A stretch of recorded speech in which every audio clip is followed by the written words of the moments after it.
Prager U recently made another foray into the world of science, this time discussing the multiverse. Beyond that, they examine whether it takes a greater leap of faith to believe in the multiverse or God. In Prager U fashion, they pack a lot of claims into a relatively short video, so take a breather, and we'll take it one piece at a time. How did we get here? I mean, literally. Not just you and me, but the whole shebang. How is any kind of life possible?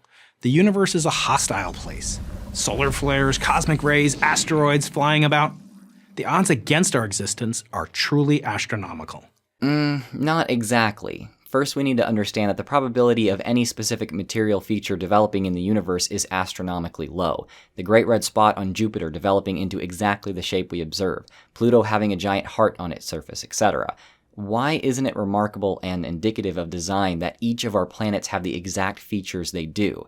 Is it perhaps that we're not assigning any value to those features like we do to the development of life? Further, a lot of things do have to come together in order for life exactly like us to be able to develop, but given our understanding of the universe, was it really unlikely that they did even once? In reference to this question, Steven Weinberg once said, "The answer we would give today is that there are billions of planets in our galaxy and billions of galaxies in the universe. And it's not surprising that a few of them, out of all those billions, were positioned in a way that's favorable for life." Take it from me. I'm an astrophysicist. My job is to look out into space, at stars and galaxies, trying to answer these basic, how did the universe come to be questions. Well, those who have a religious faith have an answer. God. It's an answer, sure, but just because an answer can be imagined doesn't mean it's actually correct. You can make up an explanation for any observed phenomenon, but just because you have an idea that could explain a phenomenon if it were true, doesn't mean it is true. After you develop an idea that could explain an observation, you then have to test it to be able to actually verify it. Break the cycle, Morty. Rise above. Focus on science. The Earth's distance from the sun, the size of the atom, and 1,000 other things large and small that allow us to live and to breathe and to think, all seem perfectly tuned for our existence. To many, this design suggests a designer. An issue with this line of thinking is that it presupposes an end goal to the formation of the universe. It thinks as if everything in existence formed to allow for life. Maybe instead life formed to fit the universe. At least at the biological level, we know this to be the case. That's basically what evolution by natural selection is all about. Now, I'm sure my atheist viewers have heard Douglas Adams' analogy over and over, but it's a good response to the idea of fine-tuning. A puddle wakes up one morning and thinks, "This is a very interesting world I find myself in. It fits me very neatly. In fact, it fits me so neatly, I mean, really precise, isn't it?"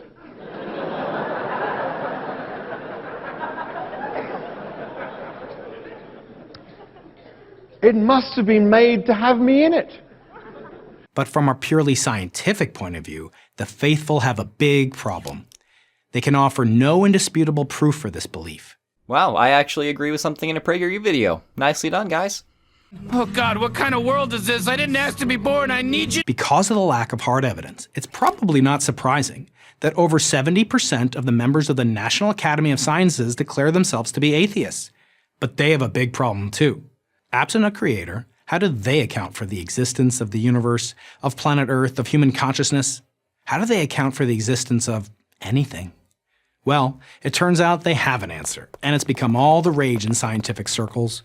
It's called the multiverse. Yeah, no. Scientists aren't citing the multiverse to explain any of those things because each of those things have a well-substantiated theory explaining them already. For the origin of the universe, it's the Big Bang. For planet Earth, it's the solar nebular theory. For human consciousness, it's biological and psychological evolution.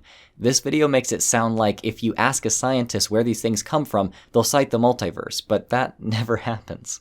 And according to many scientists, our universe isn't the whole ballgame. Far from it.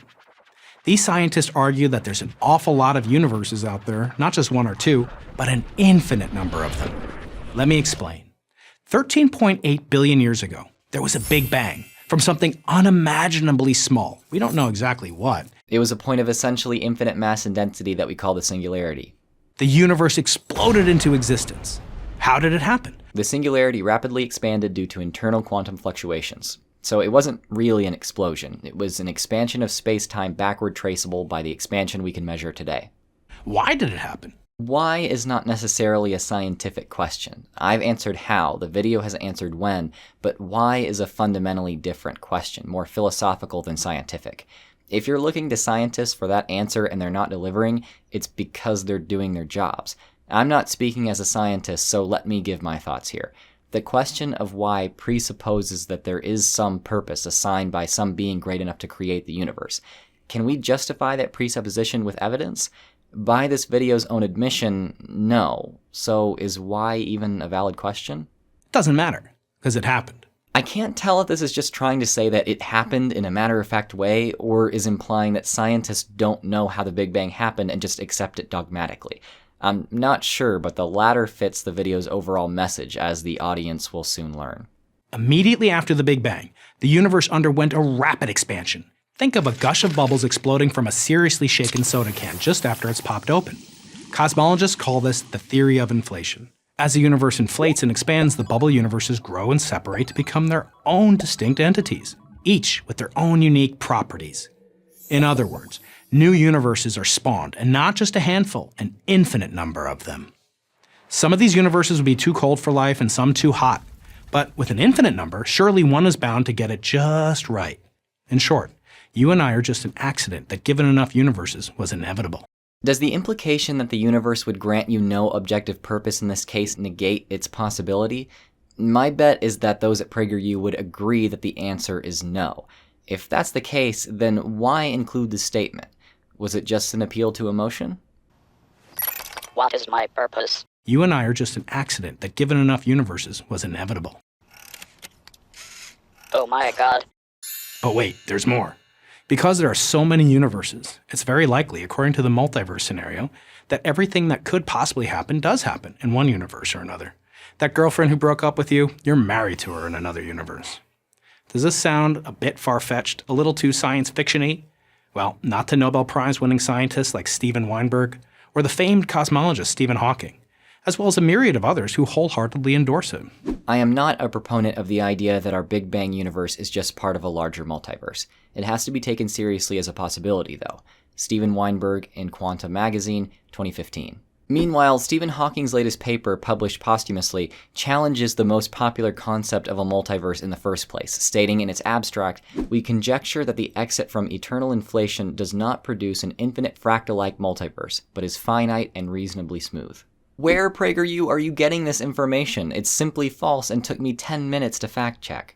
Get your shit together. Get it all together and put it in a backpack. All your shit, so it's together.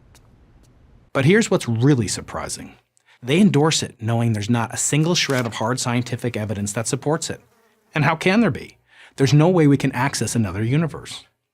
In short, a vast number of the world's most eminent scientists believe in something that hasn't been, and in all likelihood will never be proven. Like I already said, the two scientists they choose to list are not actually proponents of the idea as it currently stands. Here's the biggest thing Prager U is getting wrong, which changes the entire discussion. The multiverse is a scientific hypothesis and is treated like one. This is how far belief in the multiverse goes within the scientific community. Eternal inflation, the phenomenon necessary to create the multiverse, is itself not a consensus, as it isn't considered to be experimentally tested or testable right now. It's beyond a stretch to say that a vast number of the world's most eminent scientists believe in the multiverse. How does that sound to you? Probably the same way it sounds to the distinguished physicist Paul Davies.